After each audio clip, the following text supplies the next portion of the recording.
এ ভাই, আমাকে 1000 টাকা ধার দাও, আমার খুব দরকার আছে একটু। ভাই এখন এই যে মাঠে সব ধানে না বীজ ফিজ দিয়ে একটা টাকা নাই ভাই। তোকে দিতম রে ভাই, হ্যাঁ, টাকা নাই এখন। খুব একদম। দরকার ছিল। দরকার থাকলে কি হবে, একটা টাকাও নাই।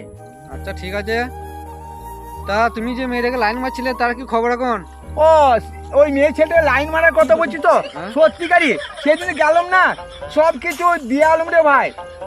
চ এখন পুজোর বাজার না, সব কিছু দিয়ে আলম। হ্যাঁ। আর ওই মেয়েটা কেন দেখছিস, মেয়ে ছেলে এখন না আমার পেছনে লাইন লেগে গেছে, বুঝতে পারলি? আচ্ছা ঠিক আছে, তাইলে তুমি টাকা দিবে না বলছো তাহলে? না, টাকা নাই তো তাহলে দিব কি? মোবাইলে সব রেকর্ডিং করেছি আমি। আরে আমি যে- শালা বটে, তুই শালা সব মোবাইলে রেকর্ডিং করেছিস? আর আমি যে সব ভাবিকে দেখাবো। না না না ভাই, না ভাই, না ভাই, আমি দুবো রে ভাই, দুবো টাকা দেখে বাড়িতে দুবো। ঠিক আছে। দেখাই না ভাই, সর্বনাশ হয়ে যাবে ভাই।